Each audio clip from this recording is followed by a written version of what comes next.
Praise the lord. దేవుని నామానికి మహిమ కలుగును గాక.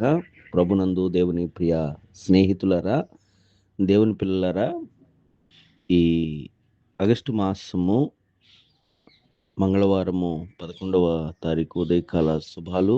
ప్రభు పేరట మీ అందరికీ ఆశీర్వాదాలు తెలియజేస్తున్నాను. వాక్యాన్ని చదువుకుని ప్రార్థన చేసుకుందాం. ధర్మశాస్త్రము వినువారు దేవుని దృష్టికి నీతిమంతులు కారు గాని ధర్మశాస్త్రమును అనుసరించి ప్రవర్తించువారే నీతిమంతులుగా ఎంచబడుదురు.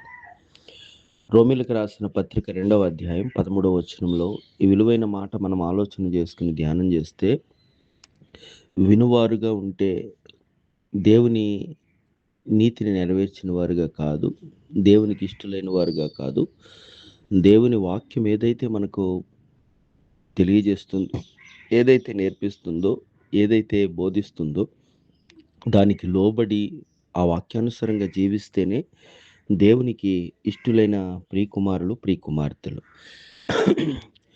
వాక్యము సెలవిస్తుంది, మీరు వినువారు మాత్రంగా ఉండి మిమ్మల్ని మీరు మోసము చేసుకోవద్దు అంటే ఎన్నో సంవత్సరాలుగా వాక్యం వింటూనే ఉన్నావు.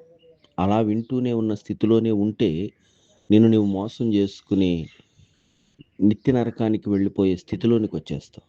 అలా కాకుండా వినబడుతున్న సత్యవాక్య సారాంశాన్ని నువ్వు గుర్తించగలిగి వివేచనతో నిత్యరాజ్యానికి చేర్చే ఆ వాక్యానుసారంగా జీవించటానికి ఇష్టము కలిగి, వాక్యము నమ్మదగినదిగా పూర్ణాంగీకరణకు యోగ్యమైనదిగా ఉన్నదని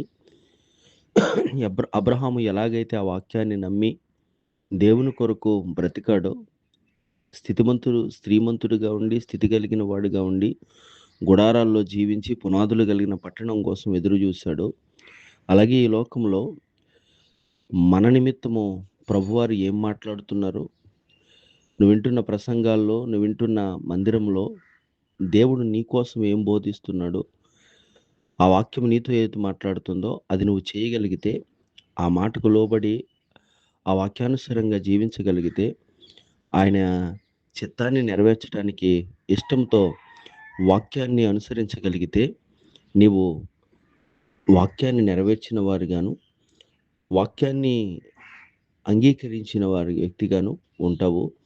ఆ వాక్యమనే వెలుగులోనే జీవిస్తావు. ఆ వాక్యమే నిన్ను నిత్యరాజ్యానికి చేరుస్తుంది. అందుకనే వినువారుగా ఉంటే దేవుని నీతిని నెరవేర్చలేము.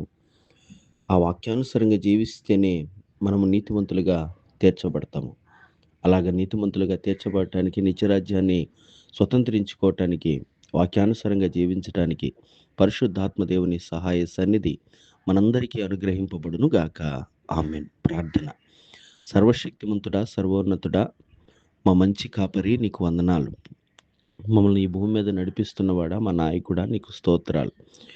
నీ కాపరత్వంలో, నీ వాక్యానుసారంగా నువ్వు మేపు గొర్రెలుగా మేము ఉండకపోతే గనక తప్పిపోయిన మమ్మల్ని వెతకటానికి వచ్చినవాడా, మరొకసారి అలాంటి వారు ఉంటే కనుక వెతికి నీ మార్గంలో నడిచినట్లు వారిని చేర్చుకోమని, ఈ గ్రూపులో ఉన్న ప్రతి ఒక్కరిని దీవించండి, ప్రతి కుటుంబాన్ని ఆశీర్వదించండి. ఆయా దేశాల్లో ఉన్న బిడ్డలందరి చుట్టూ నీ కాపుదల భద్రత దయచేయండి. నేటి దినము పుట్టినరోజు, పెళ్లి రోజు జరుపుకుంటున్న వారికి నూతన సంవత్సర దయా కిరీటాలు ధరింపజేసి, ముందున్న సమయము నీ చిత్తానుసారంగా మా పిల్లల పనులు, ప్రయాణాలు సఫలపరచమని, బలహీనులైన వారిని బలపరిచి మంచి ఆరోగ్యాలతో దీవించమని యేసు నామములో ఈ ప్రార్థన అడుగుచున్నాను తండ్రి. ఆమేన్. ఆమేన్.